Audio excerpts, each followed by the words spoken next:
మీ car EMI కట్టలేకపోతున్నారా? మీ car EMI మేము కడతాం. ఈ నెంబర్కి కాల్ చేయండి. అమ్మ నమస్కారం అమ్మా. నమస్తే సంగీత. అమ్మ ఇప్పుడు అమ్మాయి కానివ్వండి అబ్బాయి కానివ్వండి తల్లిదండ్రుల దగ్గర వాళ్ళ చదువులు అయిపోయి వాళ్ళ పెళ్లిళ్ళు అయ్యేంత వరకు కూడా వాళ్ళ బాధ్యత తీసుకుంటున్నారు. వాళ్ళు చెప్పినట్టు వినడం ఏందో ఒక దాంట్లో వింటున్నారు, అలా చేస్తున్నారు. ఎప్పుడైతే వాళ్ళ పెళ్లిళ్ళు అయిపోయి ఒక ఇంటి వారు అవుతున్నారో అప్పుడు తల్లిదండ్రులను చూసుకోకపోవడానికి గల ప్రధాన కారణం ఏంటి? ప్రధాన కారణం అంటే ఈ యంగ్ జనరేషన్లో, అంటే అందరూ నేను చెప్పటం లేదు, యంగ్ జనరేషన్లో మేమిద్దరమే ఉండాలి, మూడో మనిషి మాకు నచ్చదు. పేరెంట్ అవని ఎవరవని, ముఖ్యంగా కొడుకు కోడలు ఉన్నారనుకో, కోడలికి అసలు నచ్చదు, అత్తగారితో పడదు. కాబట్టి అది ప్రకృతి సహజ సిద్ధమైనది అయిపోయింది. ఎందుకు పడదు అంటే దాని కారణాలు మనం చెప్పలేము. అత్తగారు కావచ్చు, కోడలు కావచ్చు. అసలు స్టార్టింగ్లోనే ఇప్పుడు జనరేషన్లో పెళ్లి చేసుకునే ముందు అత్తగారు ఉంటే పెళ్లి చేసుకోవట్లే, తల్లి తండ్రి లేని కొడుకు కావాలి. ఎందుకంటే వాళ్ళు ఉంటే ఎప్పటికైనా మా దగ్గరికి రావచ్చు, ఎప్పటికైనా సేవ చేయాల్సి రావచ్చు. ఫ్యూచర్లో 20 ఏళ్ల తర్వాత వచ్చినా కూడా నాకు వద్దు వాళ్ళు, అంచేత వాళ్ళెవ్వరూ లేని ఫ్రీ బర్డ్ ఎవడైనా ఉంటే వాడిని నేను చేసుకుంటా అనేవాళ్ళు ఎక్కువ మంది ఉంటున్నారు. ఎందుకని? వాళ్ళకి అంటేనే కదా మీరు పుట్టారు. ఆయన ఇవాళ నీ మొగుడు నీకు సొంతం కావచ్చు, కానీ ఒకప్పుడు తల్లి కదా, వాడి 9 మాసాలు మోసి కన్నీ పెంచి నీ పెళ్లి చేసేదాకా వాడిని భరించింది కదా అన్నది లేదు. అంటే పిల్లలు అడుగుతున్నారు కదా అమ్మా, ఎవరి కోసం కన్నావు? ఎవరి కోసం కన్నావు? నా కోసం కన్నావా నువ్వు? నే కాబట్టి ఇంకోళ్ళు వచ్చేవాళ్ళు అంతే. అంచేత మేమే మా దాంట్లో ఇంకొక మనిషికి చోటు లేదనే భావన, స్వతంత్ర భావన పెరిగిపోయింది బాగా. అలాగే సీనియర్ సిటిజన్స్లో కూడా పెరిగిపోయింది. వీళ్ళ మాటలు పడుతూ వీళ్ళతో ఎందుకు ఉండాలి మేము? మా అబ్బాయి ఉన్నాడు, వాడు గట్టిగా వాడు పెళ్ళానికి చెప్పలేడు. చాలామంది ఉంటారు అలాగా, పెళ్ళానికి చెప్పలేడు, వాడు ఏమనలేడు. లేదా కొన్నాళ్ళు పోయిన తర్వాత మిమ్మల్ని తీసుకెళ్ళి ఓల్డేజ్ హోమ్లో దించేరా అంటే నాకు ఎందుకు ఈ రచ్చ, తీసుకెళ్ళి దించేస్తే పోతుంది కదా, అమ్మ నీకు నేను డబ్బులు కట్టేస్తాను, ఓల్డేజ్ హోమ్కి వెళ్ళిపో అనే పిల్లలు ఉన్నారు. భగవంతుడి దయ వల్ల నా పిల్లలు అలా లేరు, థ్యాంక్ గాడ్. అంచేత జనరేషన్ గ్యాప్ ఒకటి. కానీ ఈవిడ తల్లిదండ్రులు ఈవిడికి ఇష్టమే, ఈవిడ అక్కడికి వెళ్తుంది, వాళ్ళు ఇక్కడికి వస్తారు, కానీ ఈవిడ ఇక్కడికి రాకూడదు, అత్తగారు ఇక్కడికి రాకూడదు. వచ్చిందంటే ఆవిడ ఏదో నసబెడుతుందనో, వీళ్ళు కూడా తిన్నగా ఊరుకోరు.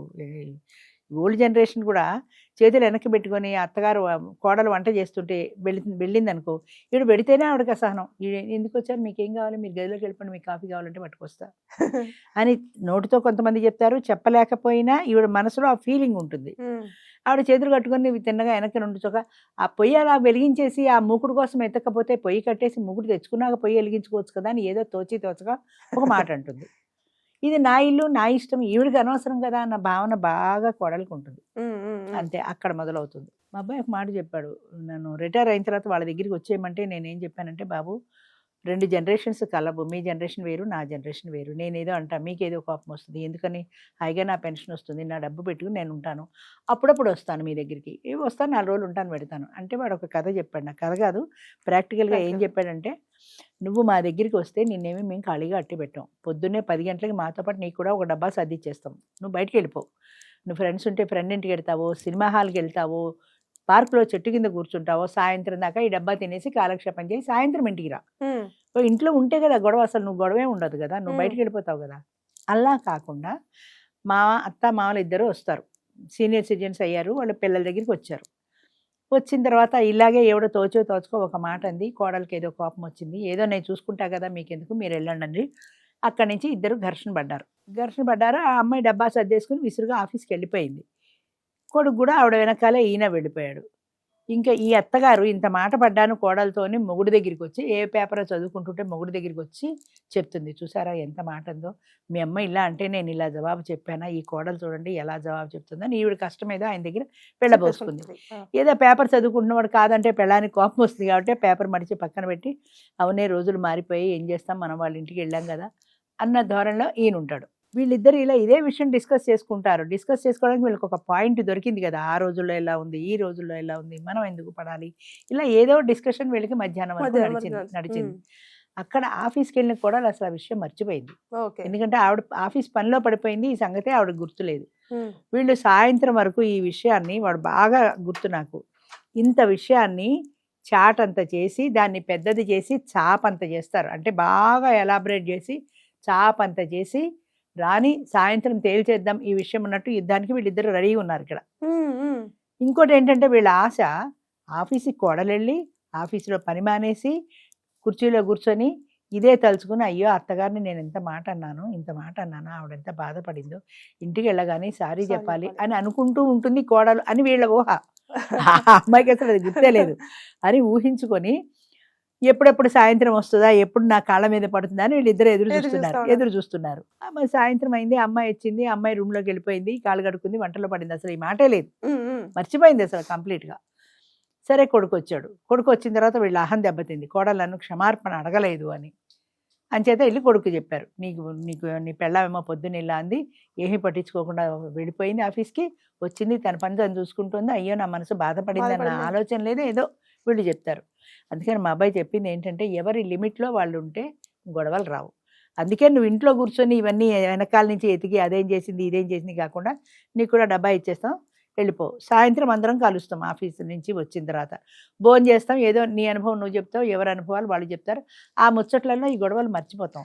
మరి ఇప్పుడు ఇదే మాట వాళ్ళు పెళ్లి కాక ముందు కూడా చెప్పేవాళ్ళు కదా అమ్మ, అంటే ఇప్పుడు పిల్లలకి పెళ్లి కాక ముందు కూడా అదే మాట చెప్తారు, నాన్న ఎందుకు గ్యాస్ వేస్ట్ చేస్తున్నావనో లేకపోతే ఎందుకు నీళ్ళు వేస్ట్, అప్పుడు అనిపించదు, అప్పుడు తప్పు అనిపించింది, మరి పెళ్ళైన తర్వాత తప్పని మైండ్ సెట్. అదే చెప్తున్నా కదా, ఈవిడెవరు నాకు చెప్పడానికి, కోడలు పరాయి చోటు నుంచి వచ్చింది కదా, అంచేత ఈవిడెవరు నాకు చెప్పడానికి, నా ఇల్లు, ముఖ్యంగా ఇది నా ఇల్లు, నా ఇంటికి చెప్తుంది కదా అంటున్నాను కదా, అంటే వాళ్ళ తల్లి కూడా సేమ్ ఇలాంటి వర్డ్సే చెప్తారు, తల్లి అనుకోవచ్చు కదా, తల్లి చెప్తే అనిపించదు, అత్తగారు చెప్తే అనిపిస్తుంది. అది అంతే మైండ్ సెట్, అంతే మైండ్ సెట్.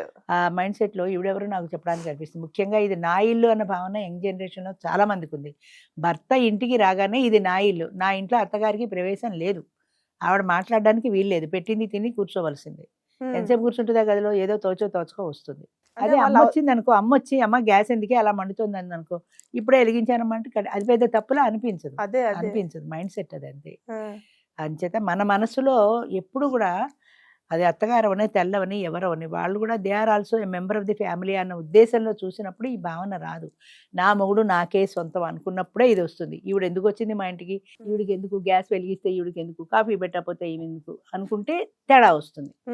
తర్వాత ఇలాంటి విషయాల్లో ప్రధానంగా చెప్పుకోవాల్సింది అదే, భర్త కొడుకు ఎవరో ఉన్నాడు కదా మగవాడు, ఈడ తల్లి ఈడ పెళ్ళాం, పెళ్ళామా ఎవరి తరఫున వాదించాలి. తల్లి తరఫున వాదిస్తే ఆవిడేమంటుంది, పెళ్ళాం బెల్లం అయిపోయింది వీడికి అంటుంది, తల్లి అల్లం పెళ్ళాం బెల్లం అంటుంది. పోనీ తల్లి తరఫున వాదిస్తే ఆ ముసలావిని పట్టుకొని నన్ను ఇంత మాట అంటావా అని పెళ్ళానికి కోపం వస్తుంది, రాత్రి తెల్లవారులు వాడికి వాయింపే. అంచేత చాలా మంది మగవాళ్ళు ఈ గొడవ పడలేక తల్లినే అంటుంటారు. ఒకవేళ ఈ రెండు జరిగినప్పుడు వాడికి ఏది న్యాయం అనిపిస్తుంది, అది న్యాయం అనేది ఒకటి ఉంటుంది కదా రెండింటిలో, అది భార్యకైనా చెప్పగలగాలి, తల్లికైనా చెప్పగలగాలి. చెప్పగల స్థాయిలో మగవాళ్ళు లేడు ఈ రోజుల్లో, చాలా మంది మగవాళ్ళు చెప్పగల స్థాయిలో లేరు. ఇద్దరు కావాల్సిన వాళ్ళే, ఎవరి చేత చెప్తే ఎవరికి కోపము. మాకు తెలిసిన బంధువుల ఇంట్లో ఒక తల్లి వీడో, ఆమె కొడుకు దగ్గర ఉండాల్సి వచ్చింది, మిగతా కొడుకులు ఉన్నారు, ఎవరి దగ్గర ఆవిడకి సెట్ అవ్వలేదు, ఆవిడ ఒక కొడుకు దగ్గరికి వచ్చింది, కొడుకు దగ్గర ఉంటుంది. నాకు ఏవో గొడవలు వస్తాయి కదా, గొడవలు వచ్చినప్పుడు ఆయన ఒక్క మాట చెప్పాడు, నేను తప్ప ఆవిడ చూసుకోవడానికి ఎవరు లేరు, అరిచినా గీ పెట్టినా నా తల్లి ఇక్కడే ఉంటుంది, నీకు నేను స్వేచ్ఛ ఇస్తున్నా, ఏ విషయంలోనూ నేను కల్పించుకోను, మా అమ్మ విషయంలో తప్ప, మా అమ్మకి తేడా వస్తే ఒప్పుకోను, మిగతా విషయాలు నువ్వు కొంపలో ఖర్చు పెట్టుకో, తగలబెట్టుకో, నీ వాళ్ళని పిలుచుకో, ఎన్నాళ్ళైనా ఉండని, ఏం కానీ నాకు సంబంధం లేదు, కానీ మా అమ్మని మాత్రం ఏమన్నా అంటే ఒప్పుకోను నేను, ఆ ఒక్క విషయం తప్ప మిగతా విషయాలంతా నీ ఇష్టం, ఏమైనా చేసుకో అని ఆవిడకి ఫుల్ ఫ్రీడమ్ ఇచ్చేశాడు, ఎక్సెప్ట్ దిస్ ప్రాబ్లం, ఈ ఒక్క విషయం నాకు తప్ప. ఆవిడ కూడా ఏమనిపించింది అంటే, మిగతా విషయాల్లో నాకు ఫ్రీడమ్ ఉంది కదా, ఎందుకు ఈ ఒక్క విషయంలో గొడవ పడ్డామని ఆవిడే తగ్గడం మొదలెట్టింది. అత్తగారు చాలా డామినేటింగ్ క్యారెక్టర్ ఆవిడది, ఆవిడ ఎవరి మాట వినే ఘటం కాదు ఆవిడ. అంచేత ఈవిడే తగ్గి ఆవిడ ఇష్ట ప్రకారమే ఈవిడే సర్దుకుంది, ఎందుకంటే ఆ ఫ్రీడమ్ భర్త ఇచ్చాడు కాబట్టి. మిగతా విషయాల్లో ఆవిడకి ఆ ఫ్రీడమ్ ఉంది కాబట్టి ఈ విషయంలో ఆవిడ సర్దుకుంది. ఉన్నా కూడా ఆవిడ ఏదో ఒక మాట అంటుండే ఉండేది, మిగతా విషయాల్లో ఆవిడ పుట్టింటారు నలుగురు పిలిచింది అనుకో, వచ్చారా ఏదో ఒక మాట అనేది, పట్టించుకోవడం మానేసింది కూడా. ఇంకా ఆవిడ పెద్ద ఆవిడ అలాగే అంటుంది నేను. అంచేత ఎక్కడ తగ్గడం మొదలెట్టింది, అలవాటు అయిపోయింది, ఇది కూడా తగ్గడం మొదలెట్టింది, మిగతా విషయాల్లో ఆవిడకి ఫ్రీడమ్ ఉంది కాబట్టి. అంచేత ఇక్కడ కొడుకు పాత్ర అంటే భర్త పాత్ర చాలా క్రూషియల్. ఎవరికి తల్లికి చెప్పాలా, భార్యకి చెప్పాలా, ఎవరికి చెప్పాలనే విషయంలో ఎప్పుడు ఎవరికి ఎక్కడ చెప్పాలో చెప్పగలిగిన ధైర్యం ఉండాలి. అది అమ్మ నీకు ఎందుకు అదేదో ఏడుస్తుంది, హాయిగా నువ్వు కూర్చో, నా పక్కన కూర్చో, నువ్వు మా అమ్మకి నాకు కాఫీ తెచ్చిపెట్టు అన్నాడు అనుకో, ఒక్క క్షణం ఇవిడు మర్చిపోతుంది. ఎందుకంటే తనకి ప్రయారిటీ ఇచ్చాడు, తనకి కాఫీ పెళ్ళాంతో తెప్పిస్తున్నాడు అన్న భావనలో ఒక్క క్షణం మర్చిపోతుంది. అలాగే వంటగదిలోకి వెళ్ళి ఏదో పెద్ద ఆవిడ బాగుతుంది, ఆవిడకి నేను తప్పెవరున్నారు చెప్పు, కాసేపు ఊరుకుంటే పోయే కదా, ఆవిడ ఏదో సణుకుంటుందో వెళ్ళిపోతుంది, కాసేపు ఊరుకో నీకెందుకు, నీకేం కావాలి, నేను కాఫీ పెట్టినా మా అమ్మకి అని అంటే కొంచెం ఆవిడ చల్లబడుతుంది. ఇలాంటి విషయాల్లో భర్త పాత్ర చాలా క్రూషియల్. అంటే భర్తకి భార్యకి చెప్పుకోగలగాలి, తల్లికి చెప్పుకోగలగాలి. ఎక్కడ ఎవరి ఇంపార్టెన్స్, ఎక్కడ ఎవరిది కరెక్ట్ అనేది తెలియాలి. ఇది తెలియకనే చాలా ఇబ్బంది పడి తల్లిదండ్రులను చాలా మంది భార్య మాట కాదని లేక తల్లిని ఓల్డేజ్ హోమ్లో వదిలేసిన వాళ్ళు, రోడ్ల మీద వదిలేసిన వాళ్ళు. ఆ రోడ్డు మీద వదిలేసినప్పుడు వీడికి బాధ అనిపించదా? ఆవిడకి ఎన్నో పేపర్లలో చూస్తుంటాము, వాళ్ళకి అడ్రస్ తెలియదు. కొడుకింటికి రావాలంటే అమ్మ నేను తీసుకెళ్తాను పెట్టేసుకుంటే, మరి కూతురు అయినా కనీసం మరి కూతురైనా అంతే ఆమె భర్త ఒప్పుకోవచ్చు కదా, అల్లుడు పరాయివాడే కదా, అంచేత ఆయన ఒప్పుకోపోవచ్చు. అమ్మ మా ఆయనతో గొడవ వస్తుంది నాకు అంటుంది. తర్వాత ఇంకోటి ఏంటంటే పాతకాలంలో కొడుకే అన్ని హక్కులు కాబట్టి హక్కు ఆ కొడుకుదే, బాధ్యత వాడిదే, నాకేం సంబంధం అనే భావన ఉంటుంది. కొంతమంది కూతుళ్ళు ఒప్పుకుంటారు, చూసుకుంటారు, అల్లుళ్ళు కూడా మంచి వాళ్ళైతే చూసుకుంటారు, ఆ గొడవ లేదు. నాకు ఈ మధ్యనే ఒక ఆవిడ ఏదో మాట్లాడుతూ తన కోడల గురించి చెప్తూ, ఆమె వాళ్ళ అమ్మ మాట వింటుందండి, నా మాట వినదు. ఈవిడ కూతురు ఇంట్లో ఉంటుంది, ఆమె తల్లిని పిలుస్తుందని కోప్పడుతోంది. నీ కోడలు ఆవిడ తల్లిని పిలుస్తోంది, నువ్వు కూతురింట్లో ఎలా ఉన్నావు, ఆవిడ కూతురింట్లో ఆవిడ ఉంది కదా, నీకెందుకు కోపం అంటే తన కూతురింట్లో ఉన్నా అన్నమాట ఆవిడ గుర్తులేదు అసలు. ఆవిడ వచ్చి ఆవిడ కూతురింట్లో ఉంటుంది, కొడుకు దగ్గర పోవచ్చు కదా అంటుంది. నువ్వెందుకు పోట్లా కొడుకు దగ్గర, అక్కడ నీకు కంఫర్ట్ గా లేదు కాబట్టి, ఇక్కడ కంఫర్ట్ గా ఉంది కాబట్టి ఇక్కడ ఉన్నావు, అలాగే ఆవిడ కూడా అంతేనేమో అన్న భావన రాదు. ముసలాళ్ళు కూడా తక్కువేం కాదు, కనిపించదు, ఎదురు వాళ్ళది కనిపిస్తుంది. ఆవిడ ఇంట్లో కూతురు ఇంట్లో ఉంటుంది, తప్పు. నువ్వు కూడా నీ కూతురు ఇంట్లో, నా నోటి దాకా వచ్చింది ఆ మాట అందామని అంటే కోపం వస్తుంది కదా. అలా అర్థం చేసుకోలేరు. ముసలాళ్ళు తక్కువ కాదు, వీళ్ళు తక్కువ కాదు, ఇద్దరికిద్దరే. థ్యాంక్ యూ అమ్మా. ఓకే అమ్మా.